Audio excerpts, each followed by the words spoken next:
the life that can generally progress forward is the life that survives. And so life does generally progress forward. Not monotonically, but generally. In what direction? Again, it's hard to define that.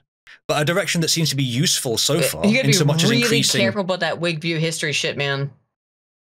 Again, Aiden, you gotta be real careful about that Whig view history shit, man. That it's is not monotonic. There's no evidence for it, and it is absolutely. Well, what do you mean evidence for? If you're questioning whether I can define the claim, and yet you're saying there's no evidence for the claim, have we defined it now?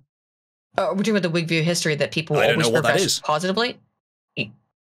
For real? Yeah. Okay. If the theory says that things always get better, no, there is variation. Although there is some sense you could say it always gets better, but that's not the main sense you would say. It wouldn't be the main way to describe it. I'm Civilization is a matter of dozens of overlapping waveforms, or millions of overlapping waveforms, depending on how you measure it. Some of them are big ones that take a long time to go up and down. Some of them oscillate rapidly, just like audio. You get what looks like random noise, but there is a pattern to it, and if you listen back to it, it's very sensical. That's what society is. I'm actually universe, everything in the universe is like that. Yes, absolutely. You've not heard of the Whig view of history?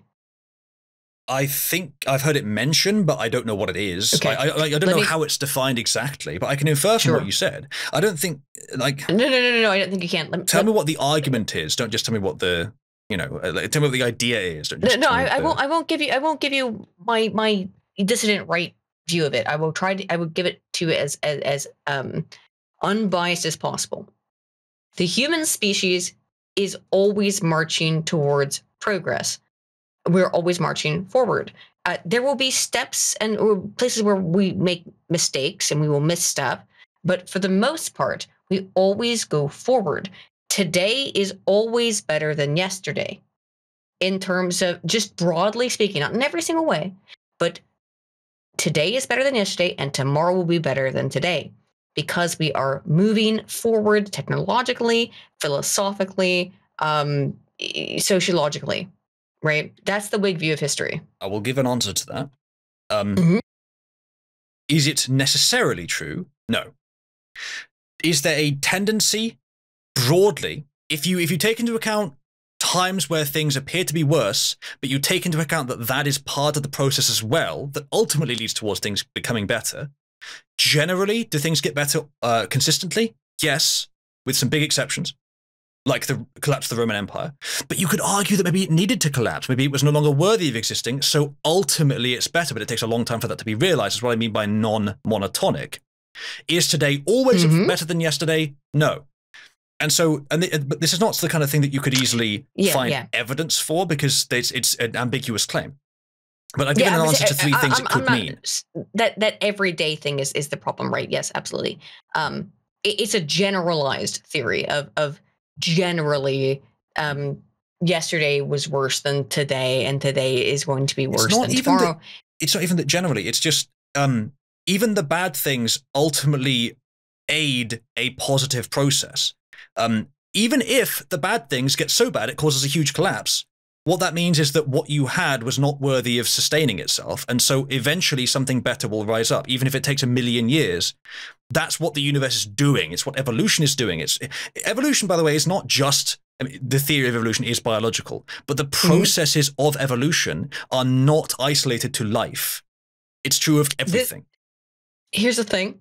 This conversation about the Whig view of history, I just wanted to get your opinion on it, just to gauge it, because that whole thing is like a 8-hour-long conversation that you have to have with Scrump and maybe me and some other people, an academic agent, because I'm not approaching that right now because it's not what I'm trying to do right now because I'm 3 o'clock in the morning. But I was curious about your opinion towards the Whig view of history because we're all real big opponents of that shit, I believe. I think you guys should define it before you oppose it.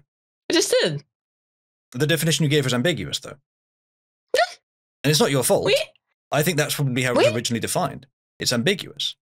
It's ambiguous over a critical ambiguity that totally changes the meaning of it. Because you were saying that... it's very possible I'm not very good at defining...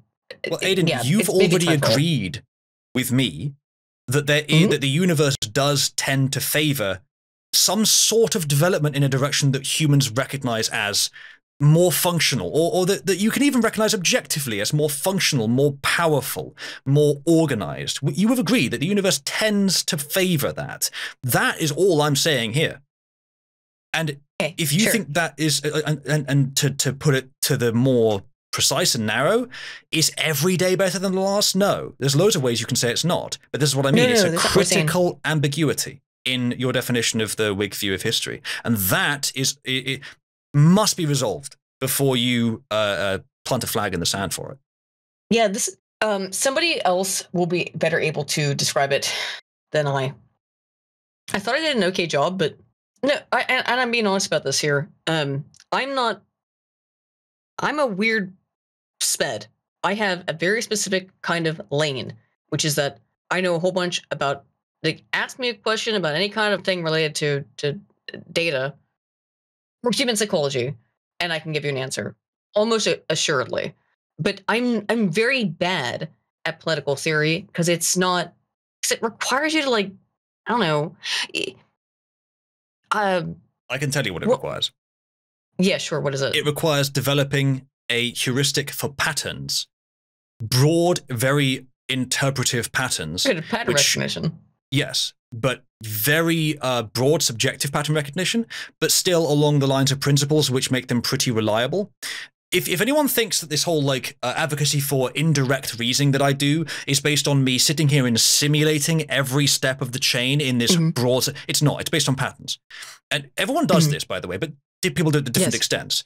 If you can begin to recognize strong, and you have to, most important thing, absolute most important thing, you have to rigorously apply a individual level scientific method-like approach to this. You have to be correct about everything you reason in this regime of reasoning, otherwise it will break down. But if you've actually made sure that all these patterns that you filed away are accurate, or at least very close, then you can start to make very strong reasoning on a society that is not just one step or in a lab, but you can start to say longitudinal and wide-scale things, which I'm not saying are always right, but they have a much better chance of being than even someone who has done all the research, which, of course, you have strengths that I lack, Aidan.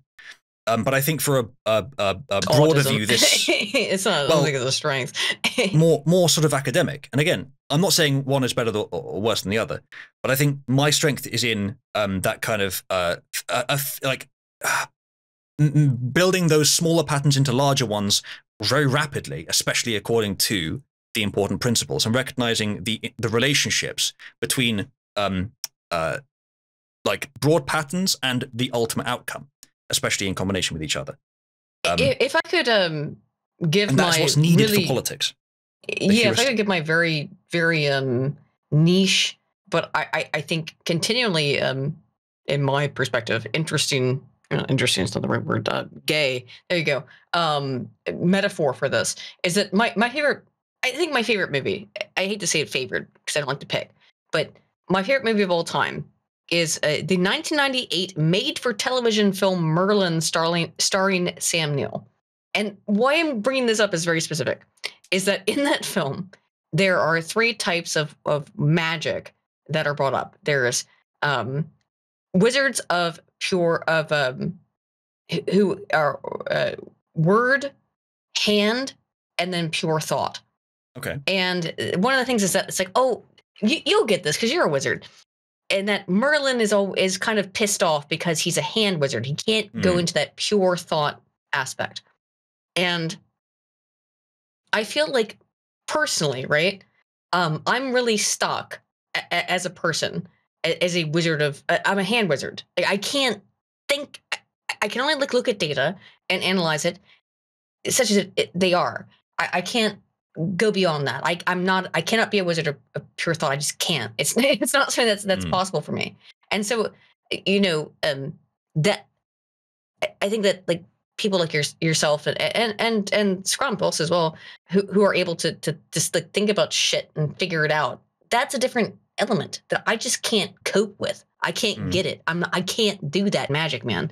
I'm in my hand wizardry shit, And That's actually a decent analogy, actually. I'm very happy with where I am intellectually, but I do regard many of the things that you can do, things that I can't do or find very much more difficult, as significant strengths. That if I could do them as well, be in a much better position. Like if I could motivate myself to spend all those hours doing the research, and if I could have a proper like referenced backing for the assertions that I make, that probably would be useful. But if I had to trade it, no, I'd stay where I am now. And I'm sorry for the very gay analogy, but I hope that made sense. I being appreciate it. That I think that there are different levels of where people are able to deal with shit. Like there's some people who can't at all. They're the word wizards. Then there's the hand wizards, and then there's the pure thought wizards. I can't get to that level, and I maybe that's why we don't always agree on things. But I think that we have interesting conversations about it. Anyway, so yeah, news.